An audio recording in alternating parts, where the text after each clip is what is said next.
It's officially about to go down. It's bang bang week. It's Cowboys. It's 49ers. It's the one and only John Chapman, and we're going to break it down as we preview this game. Stick around. We got the latest in 49ers news and more. Welcome to the Wayne Breezie Show.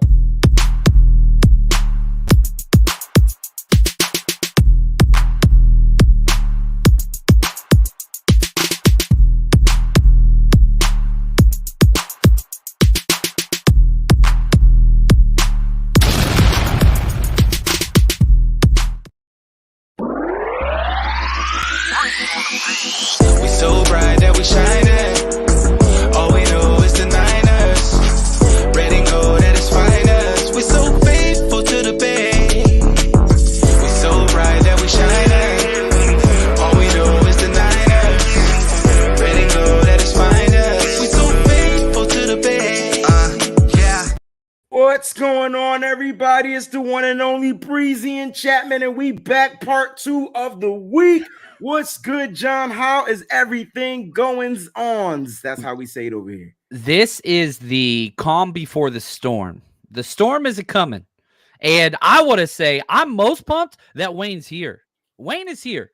And so with traveling, we always got it. It's never a safe bet with Wayne, but he has landed and we are pumped. And we've got so many festivities. We got so many activities, right? Step Brothers reference. This is awesome. I'm so pumped about this week, my friend. I love it, man. Shout out to the Breezy Bunch crew there in the building early. Peachy in the building early. Thanks for tuning in, faithful. Make sure y'all smash that like button. You already know what time it is. Listen, leave a comment in the comment section. If you're new to the channel, feel free to subscribe. Just click that button right there. And if you love what you love and you want to support the stream and you love what we do here, all right, go ahead and join the BB crew. All right, shout out to my man Boss, Big Daddy Niners in the building, Uncle Scott in the building, Chrissy 1687, Freestyle Friday in the building, Colin in the building, Jax in the building, Quest 46 in the building. Right wow, there, Miss Debbie, I'll see you later in the building. She's watching during physical therapy. Her physical therapist is like, who is this crazy mofo showdown around town? Mike Ing in the building. I see you, Beto, in the building. Shout out to everybody out there, man. Appreciate you. John, we got a dope show because this is probably the most prominent show of the year until we get to the playoffs. I mean, maybe week 13 will ring a bell as well, but I'm super excited about the Dallas Cowboys, about the 49ers. And if we got to give a little bit of nostalgia about these two franchises, what's the first thing that comes to John Chapman's mind?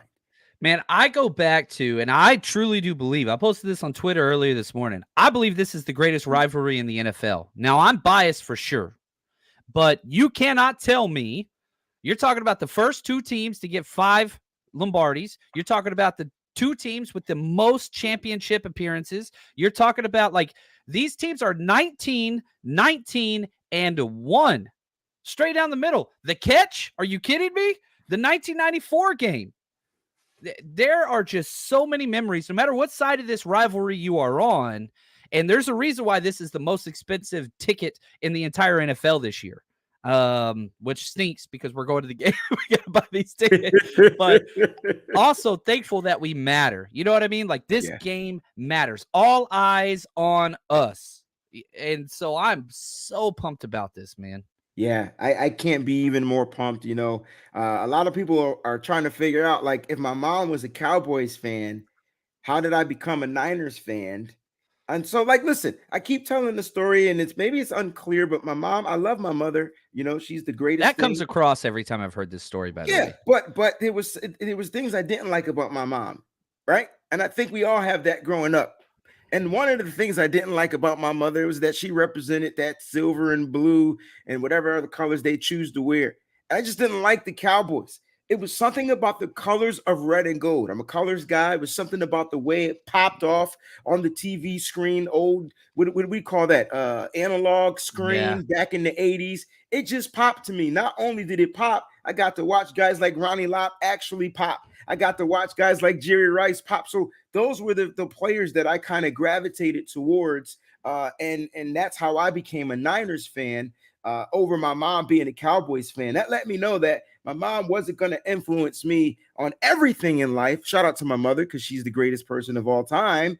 But when it came to sports and football, it was just a big no. I'm not following my mom here. I'm going to go the opposite way, John. I hope that is suffice for everybody out there. No, I like it because, we're all interested in origin stories, and we saw like the bit about Brock Purdy, why he wears 13, and Dan Marino. That was cool. Like, we buy into that stuff. We have the pictures of, Tom Brady and, these guys wearing Niner stuff when they're kids. It matters. It matters. And so when we build the story, I feel like this is what makes us more personable. And, quick off topic, but I think that this is important.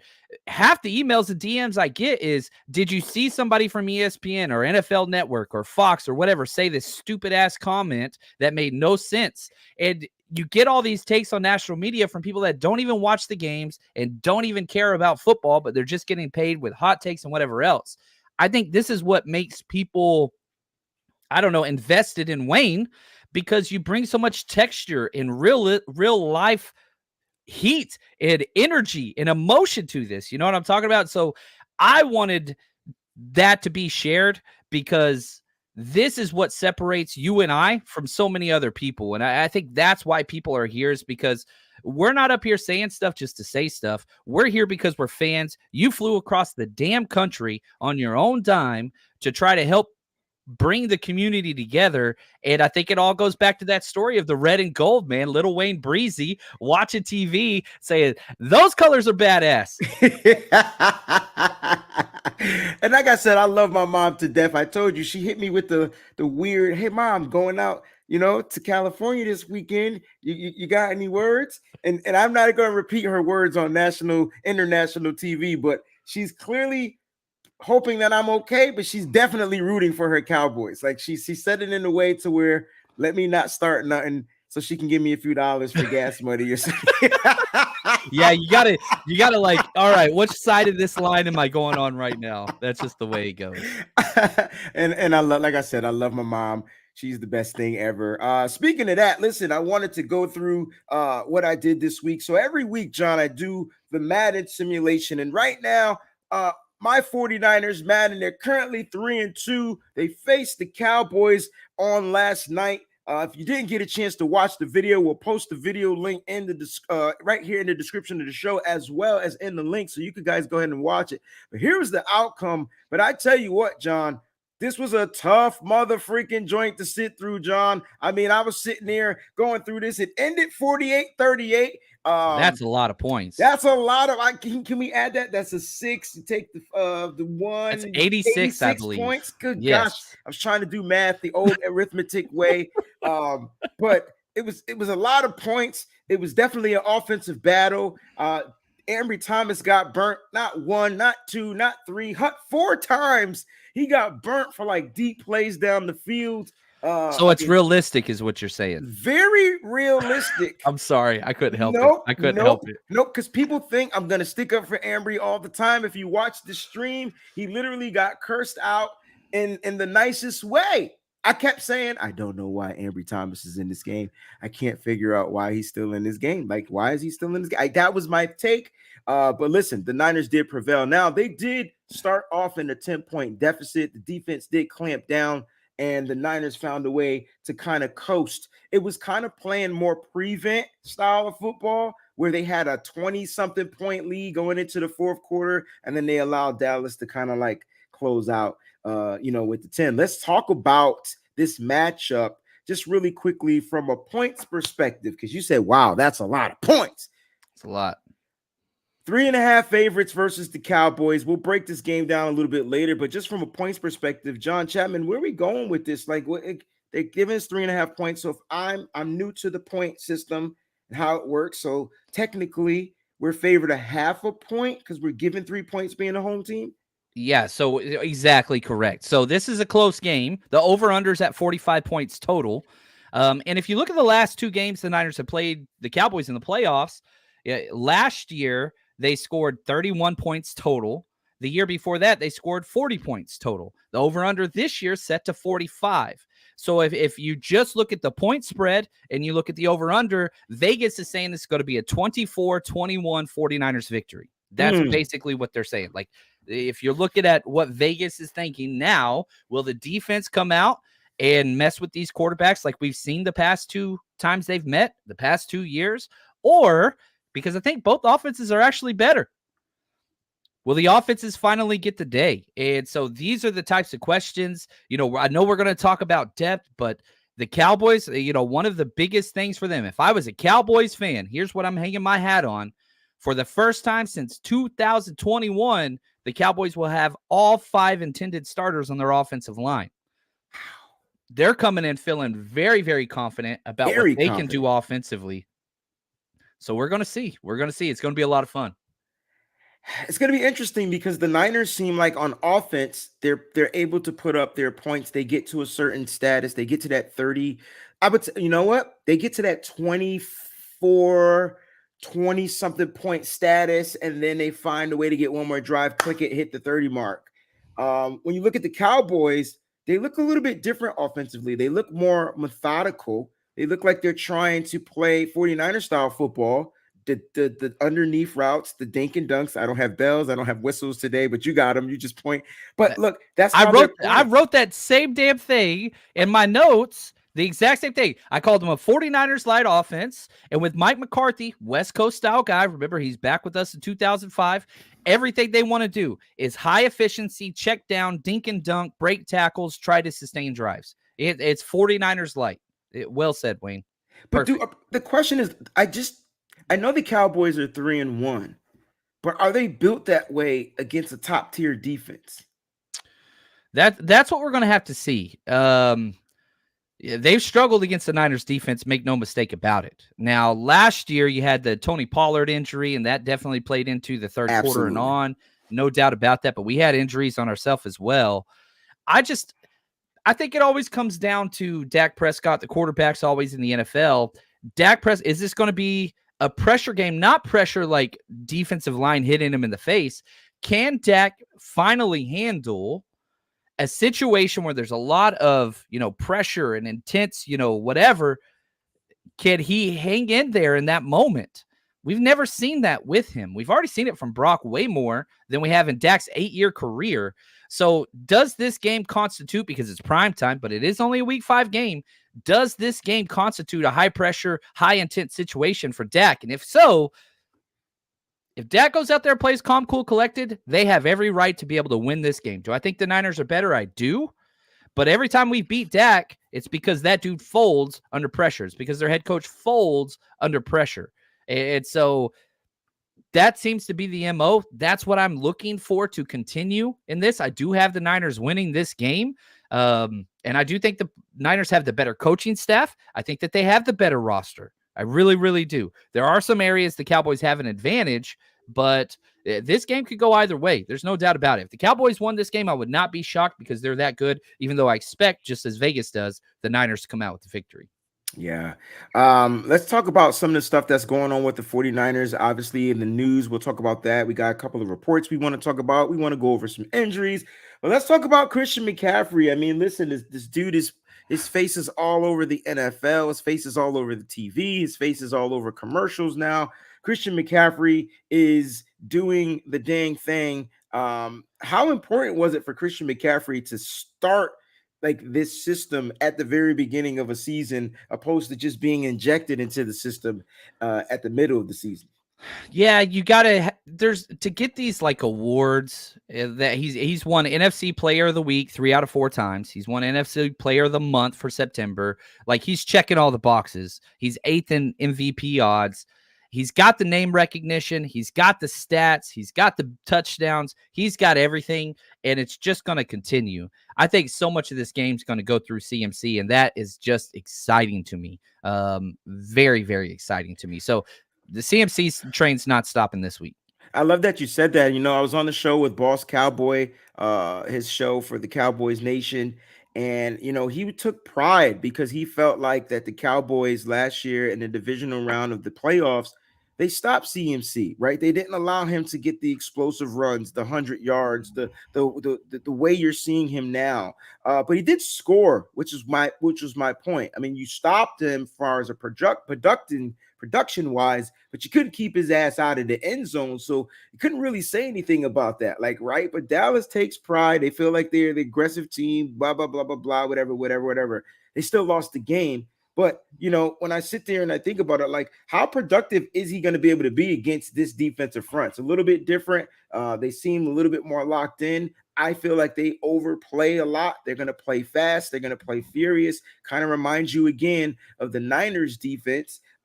You talked about them having edges in certain areas. Maybe the secondary is an area that you feel like they may have an edge, or they at least had an edge, but maybe they don't now. I don't know how you feel, but let's talk about that as we continue to big up our guy Christian McCaffrey. How are they going to stop this guy? Because this dude is running all over the league. He's the best running back in the league, the most rushing yards, the most touchdowns. Like, how are you stopping Christian McCaffrey? I'm not sure you can. You talk about like keeping McCaffrey low. He only had 10 rush attempts last year against the Cowboys in the playoffs. Elijah Mitchell had 14. Elijah Mitchell ain't playing in this game. And if you think Kyle Shanahan's going to rely on Jordan Mason that much, I think Mason might get 4 to 6 carries like what we saw last week. Christian McCaffrey's getting way more than 10 carries. I don't care if he has a 1-yard average.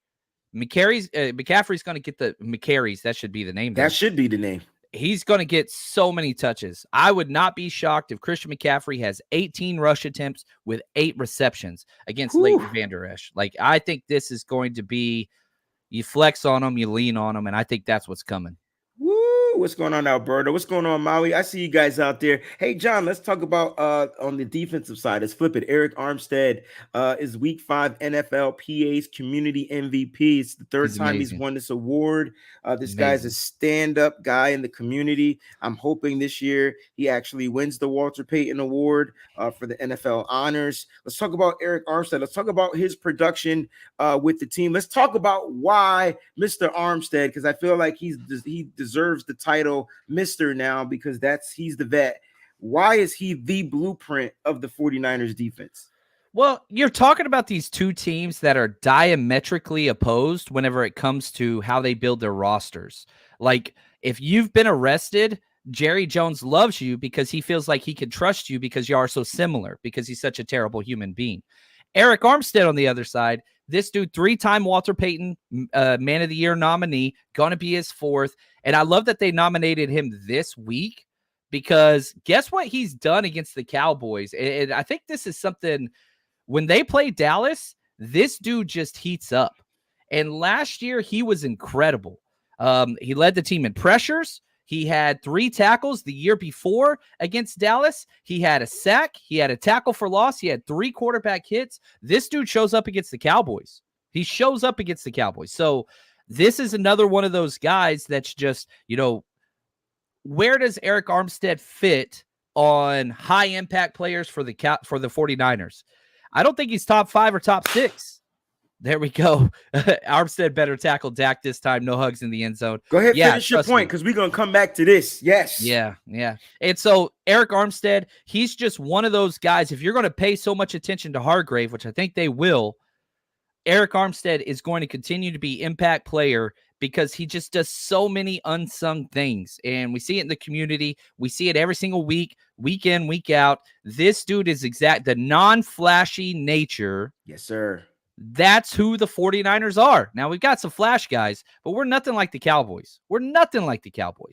And so Eric Armstead is the antithesis to who Jerry Jones is as a team builder, human being, whatever else. And I'm all for it. I will stand with Eric Armstead. And anybody that talks trash against AA is just an absolute moron that doesn't understand football. I'll constantly bang that bell. I agree with you. Listen, this is a game where I feel like Eric Armstead knows this offensive line. He knows it very well. He knows how to get into the backfield. The best part is he knows how to contain and stop the run, whether it's Dak, whether it's a running back. This is where Armstead is going to be able to be more of himself, especially because the attention is going to go toward Bosa, is going to go toward Hargrave. They're going to have to pick and choose. Dallas does have a solid offensive line. Not trying to take that away from them, but this is a game where I can see Eric Armstead being that blueprint, being the anchor of the defense and making certain plays. And Rob D brought up this comment. He says, listen, Armstead better tackle Dak this time. No hugs in the end zone. Yeah, this is a regular season game for me, John. This is not going to hurt your chances getting into the playoffs like the other time, like the other sack would have been, or the safety would have been. And so what are your thoughts about this? I feel like Armstead better do whatever he needs to do to make sure Dak doesn't get up off that ground. Yeah, that would have ended the game at that point. But all right, let's do a little silver linings here, though. We could do it. We could do it. Because if he did that, we would have never got the gold of Ezekiel Elliott playing center, getting blown up his last play for the Cowboys. Okay. That was it was poetic, man. It was poetic. So I don't know. I'm all right with it. No. And you're right? Like we wouldn't have gotten that play, but man, I'd rather taken the sack and possibly a flag. That's just me. I don't know. I want to, I'm an old school football guy. I want to pull the limbs off of the players and then they don't get up. Like literally, that's football. That's gridiron to me. I'm old school with it. Now listen, Armstead is tied for fourth with pressures on this 49ers defense, tied with Drake Jackson. Again, I feel like he's fitting this role. And I'm going to be honest with you. Let me see how many total snaps Armstead has, because he does rotate a lot. Because Javon Kinlaw is having an amazing freaking season. He is. He really, really is. And I'll say this too. I don't think this is where you were wanting to go, but Drake Jackson coming off week 1 was incredible.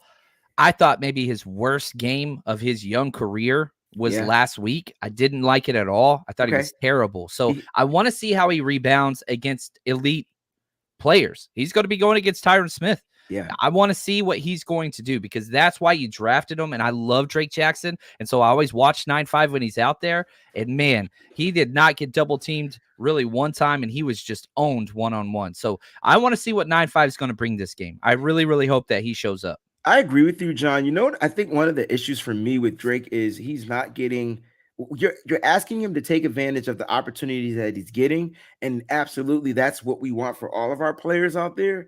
I think Drake Jackson needs to start over Cleveland Farrell. I think I'm at the point where he needs that type of rep to where he's getting the reps. He can figure out his techniques. He can figure out how to get stronger.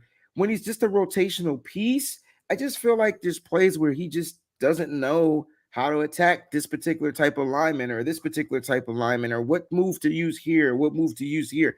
One thing I know, he might have had a badass game, but he had a hell of a motherfucking tip to break up a screenplay that would have went for 20, maybe even 30 plus yards. So he has this instinct on how to back down balls. Yes, it flashes. So do you feel like maybe he just needs more reps, or is this something to his skill set? I'm not sure how to handle it, because you talk Cleveland Farrell. Oh, what's up, Felicia? That's in the building. New YouTube member. Absolutely love it. Nothing makes me happier than seeing people support Wayne. That is what's up, man. That is incredible. Thank you, Felicia. You're incredible.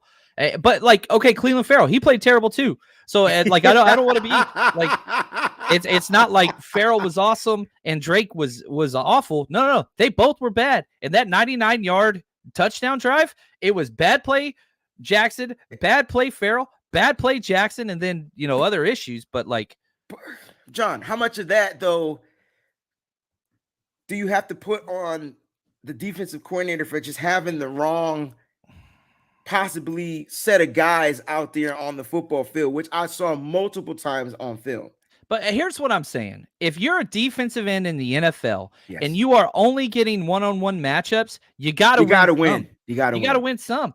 So that's my biggest issue. And so you cannot allow them to put 3 guys on Bosa and 2 on Hargrave, and you constantly go one-on-one and not win those reps and not affect the quarterback. So we've seen that he can do it. Look at week 1.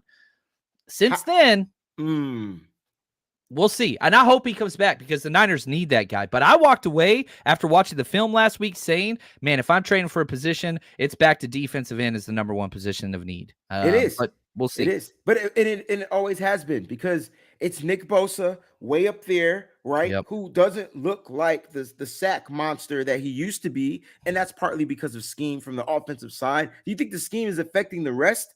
Or are we just not as talented as we were with Samson Ebukam, as with Charles? We're more talented now, and we're more talented. Why can't these guys seem to Hey, every single team that plays us, get the damn ball out quick. That's the Check game down, plan. check down, check down. And you watch teams like the Giants, they have one game plan against us. Then they go play the Seattle Seahawks. They're holding the ball for 4 seconds.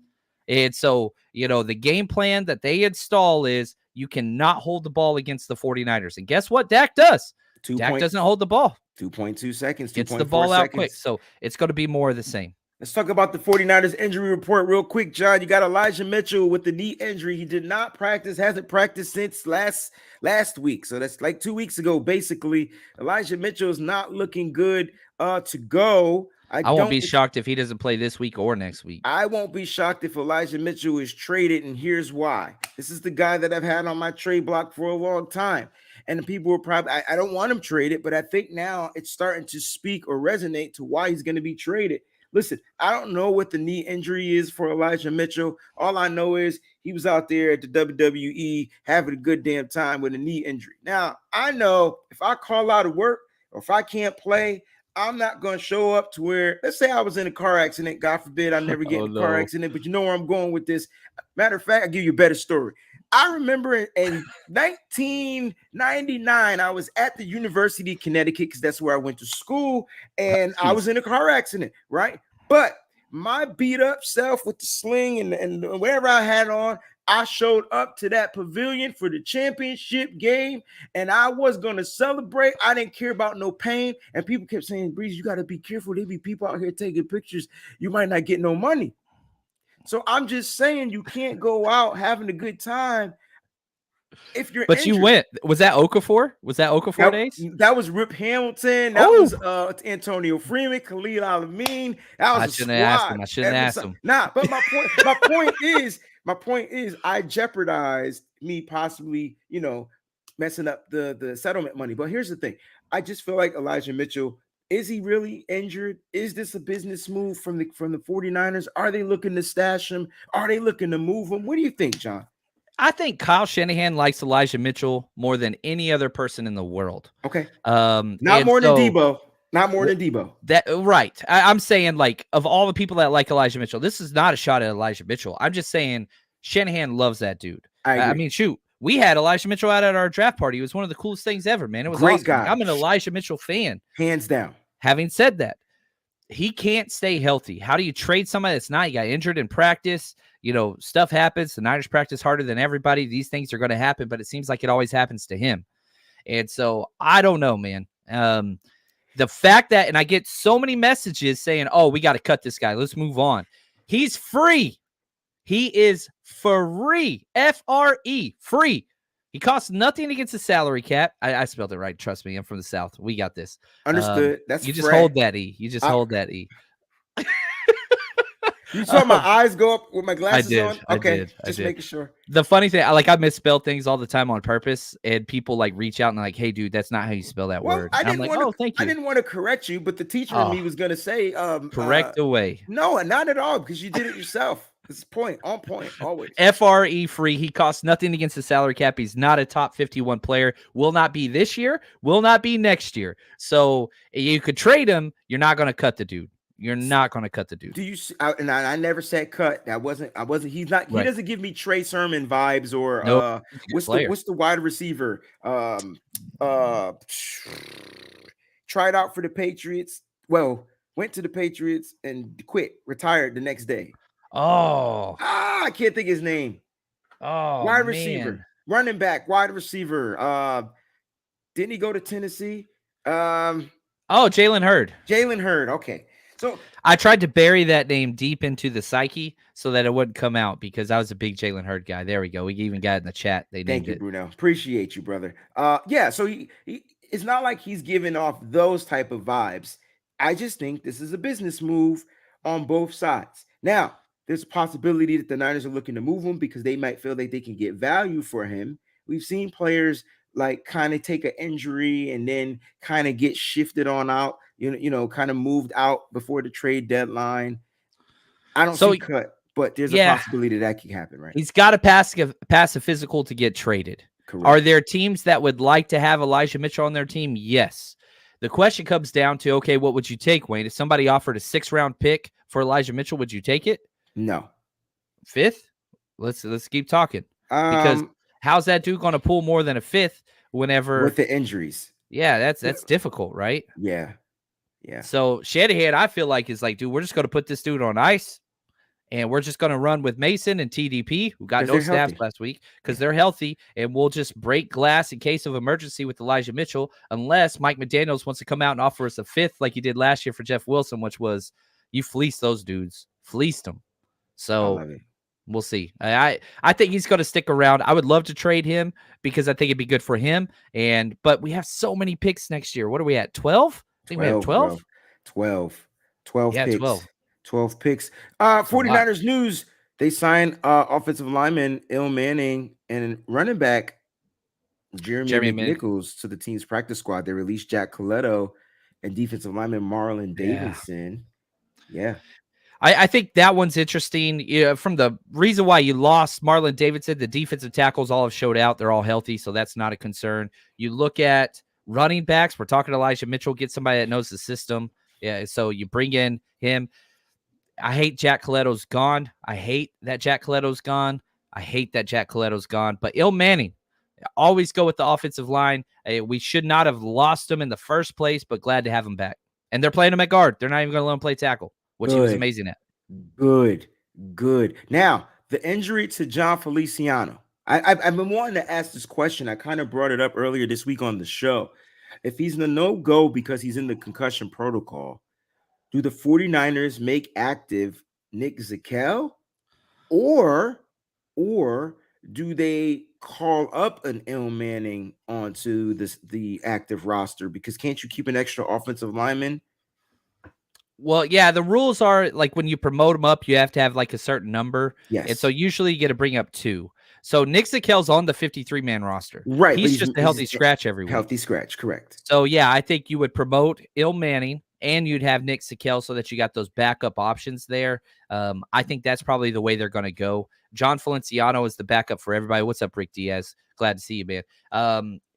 That's what I would do, is because you've got to make sure the interior offensive line is going to be good. So you promote both those guys. I think you're good. Now that Debo and Ayuk are healthy, you don't have to. The Juwan Jennings makes it a little rough because you might need to promote a wide receiver too.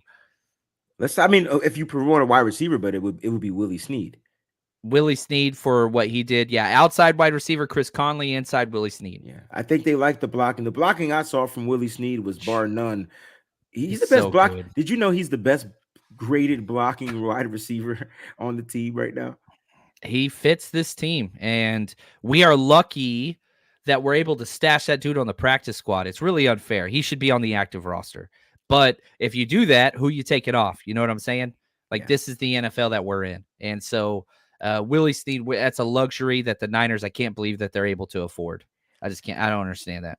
What's up, Tyler? He says, I have a question. Why do we trade Mitchell for Jonathan Taylor or Kyle Pitts? I'll let him. You can take this.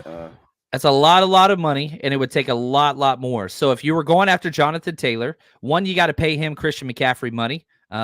He's getting, I think, $11 million this year, and then and it's expiring contract. Yeah. So you'd take Elijah Mitchell and probably a second rounder. They said they want what Christian McCaffrey got as far as trade compensation. So Elijah Mitchell, a second, a third, might get that done. That's too much money. I don't want that contract with us. Kyle Pitts has been terrible, and because he was a top 5 pick, he's getting paid a lot of money.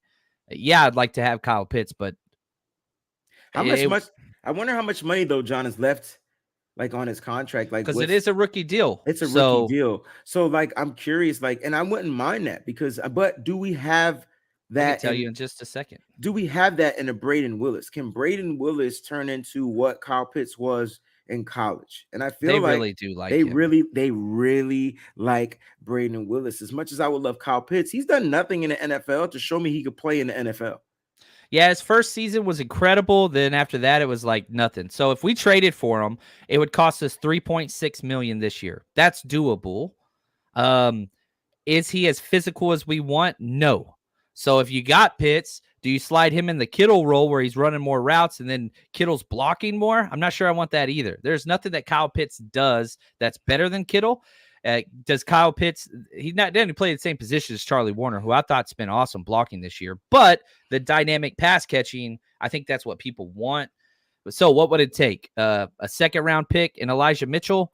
They're loaded at running backs. They don't want Mitchell. Falcons have like 3 stud running backs, so studs, bro. They don't want him. But yeah, it'd be interesting. The money would be hard. Next year, his cap hit is $10.4 million, which the 49ers would have to pay. That would be hard. Yeah, that's Brandon Ayuk's money. Yeah, that's what they were going to have to pay Trey Lance too, and they moved on from it.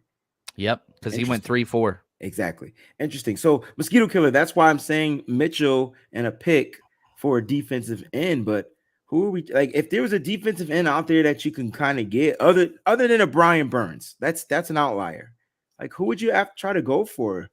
You've got to look at teams that are out of the playoffs and already in rebuild mode, which there's only one 0-4 team out there, which is Carolina. And I'm not quite so sure they want to trade their defensive end, Brian Burns, who everybody talks about. That is a foundational building block for an NFL team, and he is still young. Yes. So, and I think that would take Elijah Mitchell, 2 first-rounders, and a third to get that dude. And then you're going to pay him pretty close to $18 million a year on top of that. I just don't think that's feasible. I would love to have that, but I don't know. I want to keep some of these first-round picks, and I think they're going to need it to balance out this roster financially.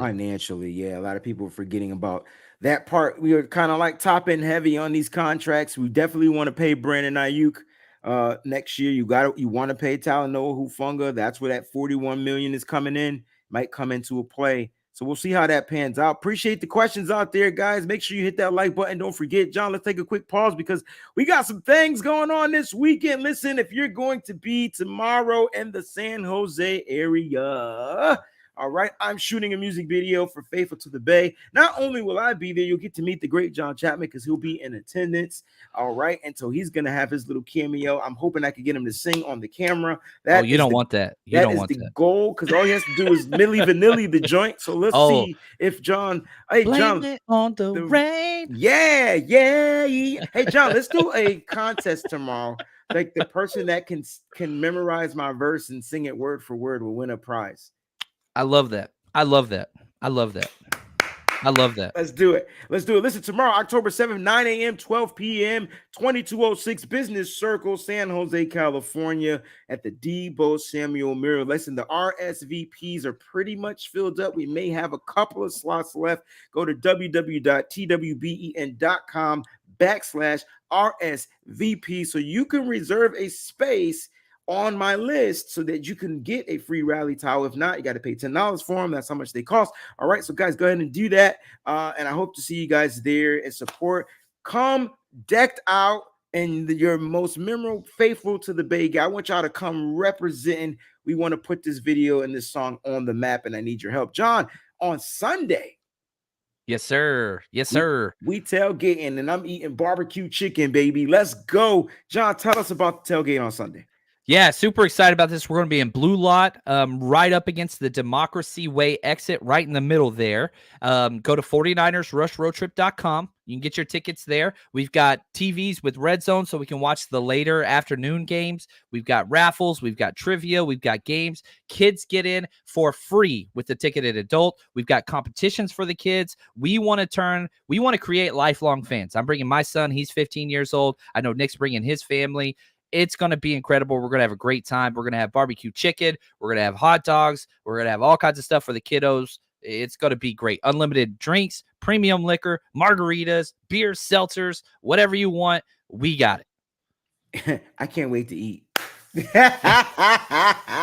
I can't wait to eat. Guys, go to 49ersrushroadtrip.com. Make sure you go ahead and get that. I think the early bird stuff is gone. So he's been promoting it all week. And so you snooze, you definitely lose there. So if you want to come to future events, tickets are as cheap as they're going to be for future events in order to buy all the supplies and all that stuff. And it's just so much when we get those ticket numbers to make sure we have enough for everyone. We've never run out of food. We've never run out of drinks at an event. And I want to keep that going. So whenever I buy everything and get everything checked up, we raise the prices to make sure that I can offset. Everybody gets a great experience. I'm not trying to sell 300 tickets to these. I want people to have an intimate experience, build a community. Can't do that if we have 300 plus people out there. Sorry, we are a cottage industry. whenever it comes to the 49ers Rush tailgate at home. Love it. Love it. Love it. John, I want to talk about the depth on these teams. I know you got an overview. John, break down the 49ers roster. Let's do a comparison, position by position group. I want to know from you, where do the 49ers have the edge? We see this all the time on the internet, but I want to do it live right here on the show. So, John, I'm curious to know, how are you breaking down these two teams? Let's go quarterback for quarterback, and then I want to talk about the depth. And do the Niners have more talent in the depth department? Because that could be a key factor to why the Niners are victorious on Sunday. Yeah, and so if we start at quarterbacks, this is one of the closer ones. You got Dak, Cooper Rush, Trey Lance, right, who we traded. Brock Purdy, Sam Darnold, Brandon Allen. I gave the nod here to the Cowboys. I actually like Cooper Rush. Obviously, I like Trey Lance.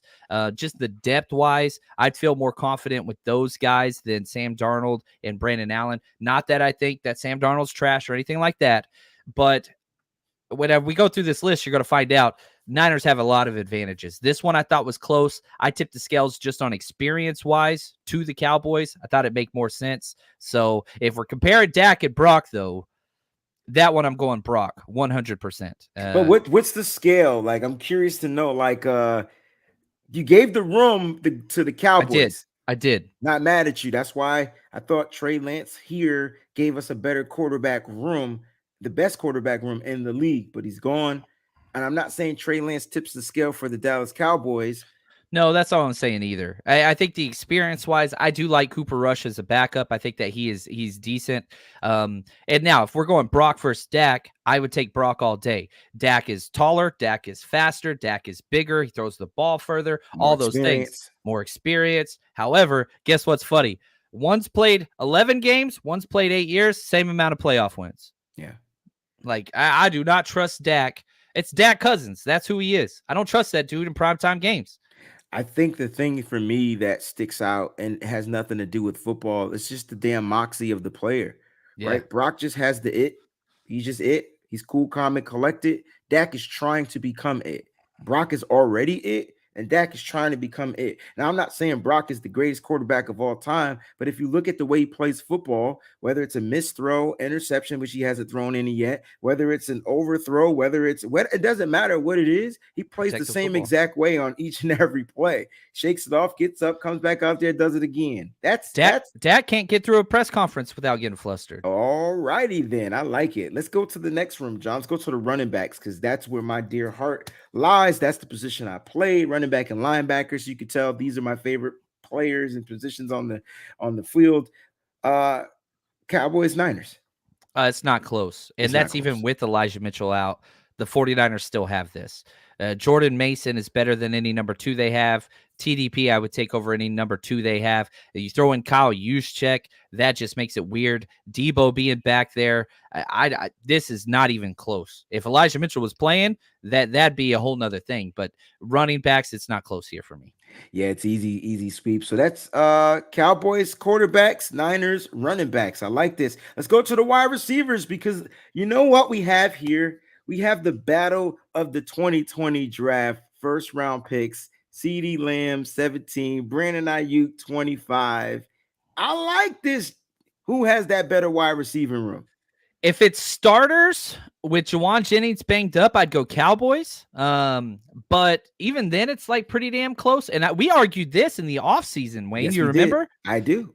If we're going full wide receiver room, I'm going Niners, because I would take Ronnie Bell and the Ray McLeod over any of their number 4 or 5. It's not close. But like, you do have to say, like, CeeDee Lamb is a damn good player. Is he Brandon Ayuk? No, never was, never will be, not even close. Like, if you ask 32 NFL teams, okay, you can have CeeDee Lamb or you can have Brandon Ayuk. One team would take CeeDee Lamb. That'd be Jerry Jones's dumbass. The other 31 would take Brandon Ayuk. Like, it's not close. The dude is a superstar. But CeeDee Lamb's still really, really good. You look at Brandon Cooks, going Debo over that one. But Michael Gallup is maybe my favorite number 3 wide receiver in the NFL when healthy. He's playing fairly well. But then the depth after that, it just falls off. I like Turpin, who's their returner. He's really electric, but again, he's just a gadget guy. So yeah, I'm going. This one's close. And I almost put it in my push category, but you said depth. So I'm giving the wide receivers to 49ers, but it's close. All right. So the depth, and that's the whole purpose of this exercise, because I'm telling you, there can be a player that will make a play in this game that you didn't have making that play. So pay attention to what we're doing here. All right. So the Niners got the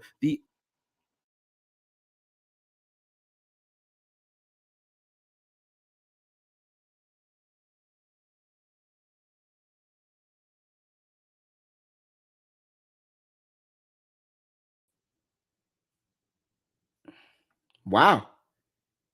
Are we back? That was weird. We're good.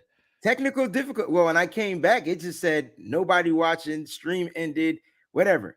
Hey, We're back. welcome to San Jose's Wi-Fi. I love it.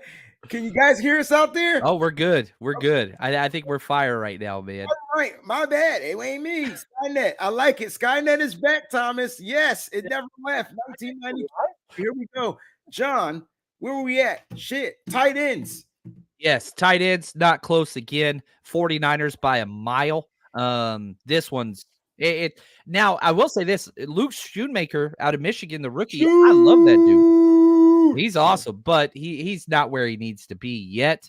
Jake Ferguson's good. Their third guy, Peyton Hendershot, he's injured. I'm not even sure he's going to play. Not close there.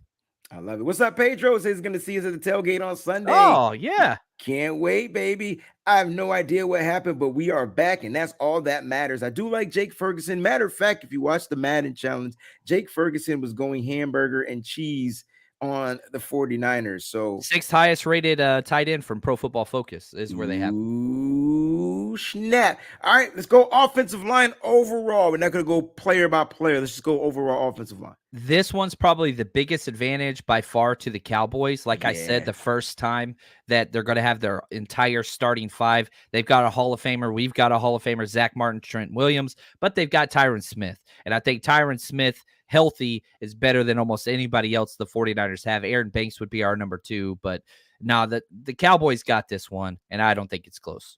All right. Pocket the Cheesecake says Little 2 playing yet. Will not play this year. Not allowed to. Not allowed to play. He was put on the IR before season-ending IR. Yeah, before the active rosters were made. All right. Let's go to flip it to the defensive side, John, so we can get out of here and we can avoid all these Skynet things that are happening. Let's go with the defensive. You want to go edge? Let's go edge and then interior. I broke them up because it's probably 2 of the biggest differences in the way they built. Defensive ends, the 49ers have, the Cowboys have the best defensive end depth in the entire NFL. Micah Parsons, DeMarcus Lawrence, Dorrance Armstrong, Sam Williams, Dante Fowler Jr. They are 5 deep, and all of them are really, really effective. I mean, it's not close. Now, I would take Nick Bosa over any of them. But, like, again, Pro Football Focus, they have 3 guys in the top 10 out of 112 edge players in the NFL. You've got DeMarcus Lawrence is 2, Parsons is 4, Dorrance Armstrong's 9th. They have so much depth there. And then you look at the defensive tackles, that's back to the 49ers. They have so much talent at the defensive tackle thing. And so the amount of depth that the Cowboys have at edge, the amount of depth that the 49ers have at defensive tackle, they just offset. I couldn't even pick. Probably would go Dallas. I don't know. Overall D-line, but DTs, 49ers, DEs, that goes to the Cowboys.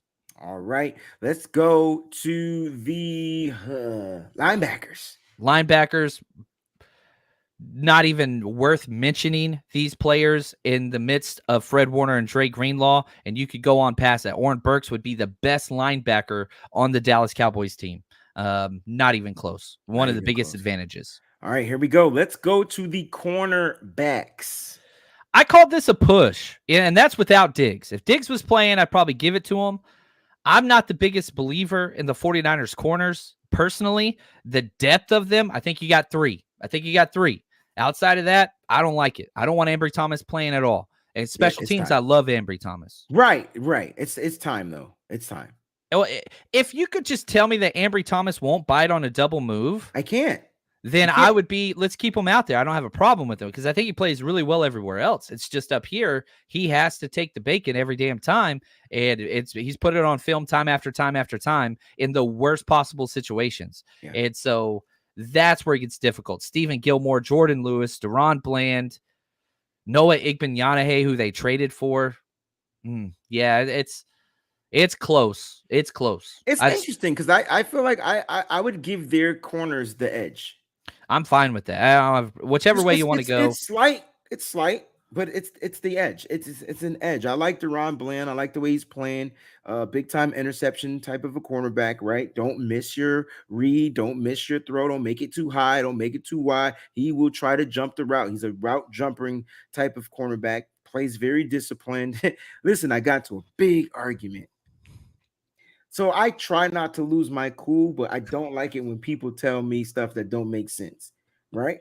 So this young gentleman on the Cowboys, Boss Cowboys show had this play of, because I said that no one can cover Brandon Ayuk, and you don't even have, not even Diggs could do it. He didn't want to mention Diggs because Diggs won't be playing, so I get it. That kind of hurt his feelings, but he wanted to only focus on the players that were going to play.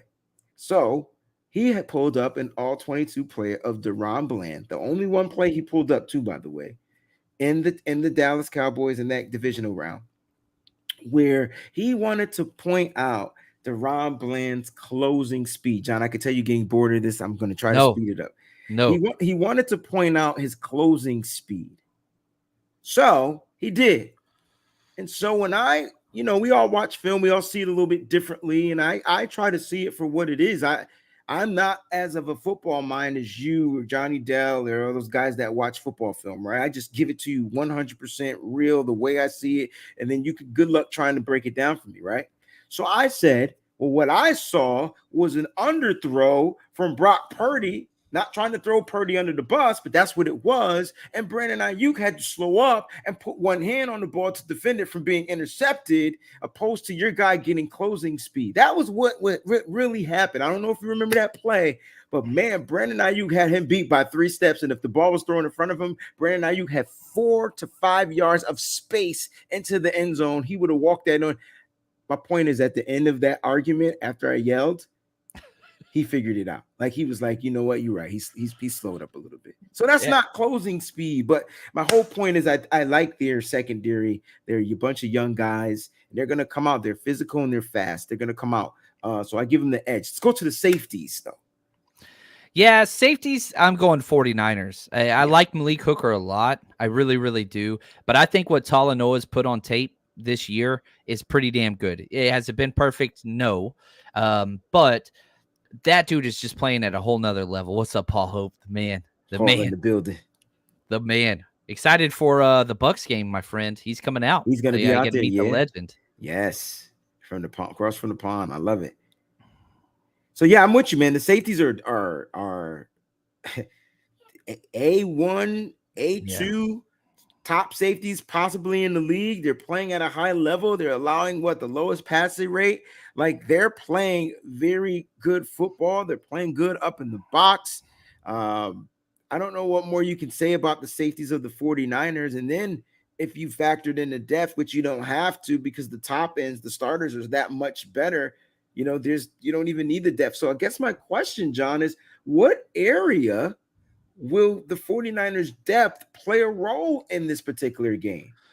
Yeah, if I had to say anything, I think it's going to be linebackers and defensive tackles right up the middle. And I think that's where the difference is going to be whenever you have guys like Oren Burks out there. You're rotating in guys like Givens. You're rotating in guys like Kinlaw. That's going to be the difference. The 49ers, both these teams want to run the ball. They both want to run the ball. You can run the ball straight at the defensive ends with their starters in against the Cowboys, and that's not an issue. Look at what Arizona did. Dallas has been really good at stopping the run relatively well, but I'm sorry, Dallas has been good at establishing the run relatively well. We're going to see. Running against this 49ers defense is a whole nother thing. So You stop them running the ball and make them one-dimensional, make Dak throw the ball 30-plus times, you're getting a turnover, period. That's all there is to it. So those right up the middle of that defensive front for the 49ers, those linebackers and defensive tackles, that's going to be huge. I love it, John. Let's close out the show with a couple of questions that I was able to see while I was sitting there, you doing your good soliloquies and things like that. Got a couple of them starred. My man, Bro Montana says, how come Kittle hasn't gotten any catches? He's been wide open. Yeah, he has been. Well, a lot of that, too, was the buzz kind of concepts that the safeties were playing against, where you get your pre-snapped read. You have a safety over the top of Kittle. They snap, and that safety shoots down to the middle of the field, the hook-to-curl zone or the crosser zone, which would leave Kittle wide open. But the thing that made Brock Purdy so damn good is his quick reads and just getting the ball out quickly. You hold on to the ball, that would have been open. There's going to be a time for Kittle. Maybe it is this game. I don't know. But it's CMC. It's Ayuk. That's going to be the playbook until somebody takes that away. And I think it should be the playbook. And I'm a guy that has Kittle and fantasy in all my damn leagues. Interesting. Love that question. Let's get to the next one. I do have a question for you, but I'll save it for the end. Nigel, when does Womack come back? Next week is whenever he is eligible, I believe. One more week, then he would be eligible to return. We need him back because the special teams has been a mess. But Ronnie Bell has been awesome. And with the cat, we got Sheffield last week was incredible too. He had a nice. He kept them out of the end zone. Did you know that? Yes, he did. Yes, he did. I like Sheffield. Okay, 3-5 straight up took not Pat Swilling, Trey Swilling's number just like that. Went right in, broke that play up, kept him out of the end zone because they played right well, there. Man. He was the second highest defensive player graded for PFF last week. I know. The Niners may have something. They may have something. Steve Wilkes may have something. So, John, I was sitting here thinking, right? The Cowboys are going to try to take away Christian McCaffrey. That's number one. Number two, they're going to try to take away Brandon Ayuk. I would think they're going to try. Then you still have Debo. You still have Kittle. I don't know if you saw, but if I saw it, I know you saw it. I saw Kyle Juszczyk run a corner route last week. So I'm saying to myself, if they put a linebacker on Kyle Juszczyk, he might be a big time factor in the pass game for just a couple of plays. That will be explosive plays, though. Won't be little mini dinky joints. You just watch Brock Purdy attempt 4 deep passes down the field and was successful on all 4. Like, how does Dallas really going to stop the 49ers offense? And we're going to end the show there. You got to hit the quarterback early. And so if they can get pressure with 4 and Parsons has a career day or Dak, Tank Lawrence has a good day, that's it. They don't do that. It's going to be a freaking Rocky 2 slugfest, just freaking knocking each other out. But if they get to Dak early and they get 3 to 4 sacks in the first half, they got a chance. Because if this game is even turnover-wise, Cowboys lose.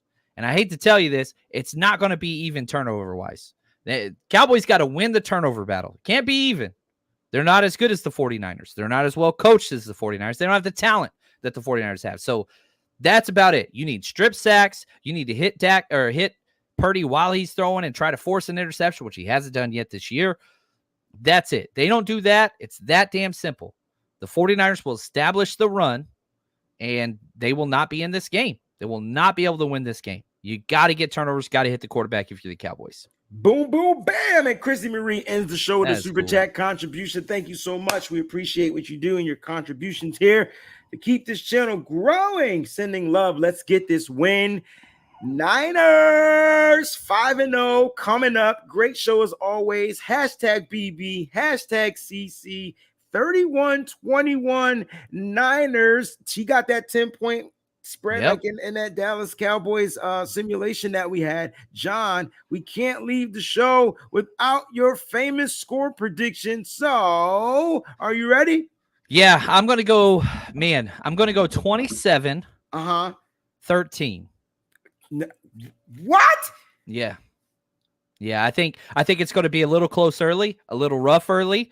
But I think the 49ers are just going to establish what they do. So 27-13, that's where I want to go with it. But I could see this being like a 20-13 game at the half, and then it's just defense locks up. That's what I could see. So it's going to be rough early. These two good teams. Look at Paul Hope. I love it. Look at this. Here's the thing. I'm going Niners 31. I'm going the Cowboys 17. 31-17. The Niners contend the 30 Purdy streak. It will continue. The win will continue. 30 Purdy. The wins will continue. Christian McCaffrey streak will continue with the touchdown in the game. There's so many things I feel like is going to continue. I don't think that the Niners will put up 40, but if I'm wrong, I will eat 40 burgers on the next episode. It's a lot of burgers, man. That's a lot of burgers. No buns, just the meat. Pause. Wow. John, take us home, baby. Hurry up before they start saying stuff. Come on. You guys are the absolute best. This weekend is the greatest rivalry in sports. This is why we're fans. And regardless of the outcome, even though it's going to be great, Niners going to be on top. Until that next time, stay strong, faithful. I be sipping gold bar, whiskey on the rocks, and a 24 karat gold on a watch. My 7-1 Chevy be tipping non-stop, sounding like Trent Williams on the block. So you know we can't stop, we be banging through your speakers. Wayne Breezie on the field or in the bleachers. You can tune into my show and I'm a teacher. Wayne Breezie, the 4-9 preacher.